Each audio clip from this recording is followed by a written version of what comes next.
আসসালামু আলাইকুম ওয়া রাহমাতুল্লাহি ওয়া বারাকাতুহু। হাদিস অস্বীকারী সিরিজ 5-এ আপনাদের সকলকে স্বাগত জানাই।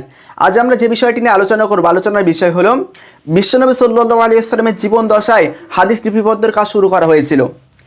কারণ বর্তমানে কিছু হাদিস অস্বীকারী মুশরিকরা আছে, তারা বলতে চায় যে হাদিস লিপিবদ্ধ করা শুরু হয়েছিল সাধারণত বিশ্বনবী সাল্লাল্লাহু আলাইহি ওয়াসাল্লামের ওফায়াতের 300, 400 বা 500 বছর পর। তাদের এই দাবিতে সম্পূর্ণ ভুল, তা আজকে আমরা আলোচনা থেকে স্পষ্টভাবে প্রমাণ করে দেব। আর আমরা দেখিয়ে দেবো আজকে আলোচনা থেকে ইনশাআল্লাহ হাদিস লিপিবদ্ধ করা শুরু হয় বিশ্বনবী সাল্লাল্লাহু আলাইহি ওয়াসাল্লামের জীবন দশা থেকে। আমরা আজ 5টা পয়েন্টের মধ্যে আলোচনা করব। 1 নম্বর পয়েন্ট, সহিহ বুখারী হাদিস নম্বর 113, আবু হুরায়রা রাদিয়াল্লাহু তাআলা আনহু থেকে বর্ণিত। তিনি বলেন, রাসূল সাল্লাল্লাহু আলাইহি ওয়াসাল্লামের সাহাবীদের মধ্যে আমার থেকে বেশি হাদিস আর কেউ জানতো না, তবে আব্দুল্লাহ ইবনে আমর ব্যতীত, কারণ তিনি হাদিস লিপিবদ্ধ করত। তাহলে এখানে আবু হুরায়রা রাদিয়াল্লাহু তাআলা আনহু বিশ্বনবী সাল্লাল্লাহু আলাইহি ওয়াসাল্লামের একজন বিখ্যাত সাহাবী, তিনি কিন্তু বলছে যে আব্দুল্লাহ ইবনে আমর রাদিয়াল্লাহু তাআলা আনহু তিনি কিন্তু বিশ্বনবী সাল্লাল্লাহু আলাইহি ওয়াসাল্লামের জীবন দশায় হাদিস লিপিবদ্ধ করত।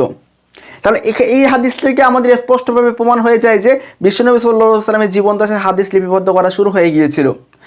এর আর কোনো প্রমাণ লাগে না, তবুও আরও আমরা 4টে প্রমাণ এক্সট্রা দেবো ইনশাআল্লাহ। 2 নম্বর প্রমাণ, আমরা যদি দেখি সুনানে আবু দাউদ হাদিস নাম্বার 3646, সুনানে আবু দাউদ 3646 নম্বর হাদিসে আব্দুল্লাহ ইবনে আমর রাদিয়াল্লাহু তাআলা আনহু বলছে যে বিশ্বনবী সাল্লাল্লাহু আলাইহি ওয়াসাল্লামের প্রত্যেকটা কথা আমি লিখে রাখতাম, কিন্তু কুরাইশরা আমাকে বলল যে তুমি বিশ্বনবী সাল্লাল্লাহু আলাইহি ওয়াসাল্লামের প্রত্যেকটা কথা লিখে রাখছো, অথচ বিশ্বনবী সাল্লাল্লাহু আলাইহি ওয়াসাল্লাম কখনো রাগান্বিত অবস্থায় থাকে, কখনো খুশি অবস্থায় থাকে।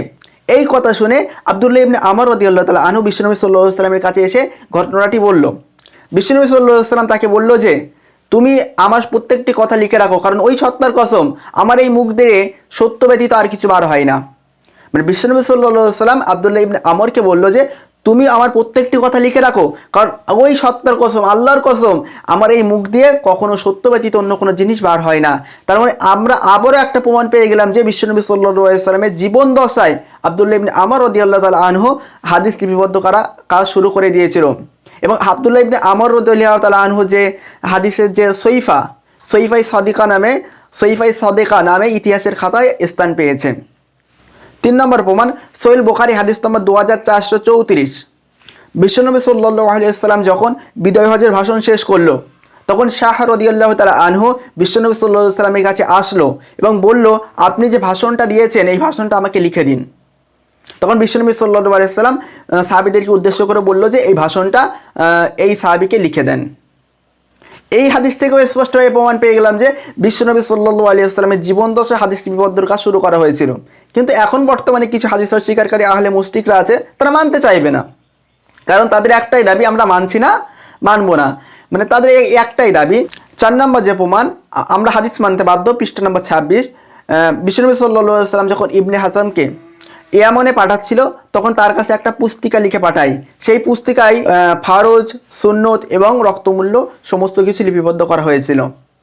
মানে বিশ্বনবী সাল্লাল্লাহু আলাইহি ওয়াসাল্লাম বিশ্বনবী সাল্লাল্লাহু আলাইহি ওয়াসাল্লাম যখন ইবনে হাজামকে ইয়ামনে পাঠাচ্ছিল, তখন তার হাতে একটি পুস্তিকা লিখে পাঠায় এবং সেই পুস্তিকায় ফরজ মানে সুন্নত এবং রক্তমূল্য সমস্ত কিছু লিপিবদ্ধ করা ছিল।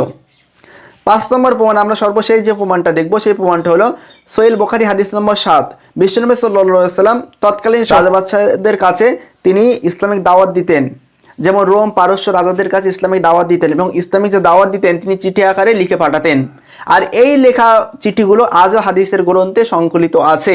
আমরা আবারও প্রমাণ পেয়ে গেলাম যে বিশ্বনবী সাল্লাল্লাহু আলাইহি ওয়াসাল্লামের জীবন দশাতেই, মানে বিশ্বনবী সাল্লাল্লাহু আলাইহি ওয়াসাল্লাম জীবিত থাকতেই হাদিস লিপিবদ্ধের কাজ শুরু হয়ে গিয়েছিল। আমরা চাই যে সবাই সঠিক পথে ফিরে আসি এবং আল্লাহ সুবহানাহু ওয়া তাআলা এবং রাসূল সাল্লাল্লাহু আলাইহি ওয়াসাল্লামের পথ অনুসরণ করি। আসসালামু আলাইকুম ওয়া রাহমাতুল্লাহি ওয়া বারাকাতুহু।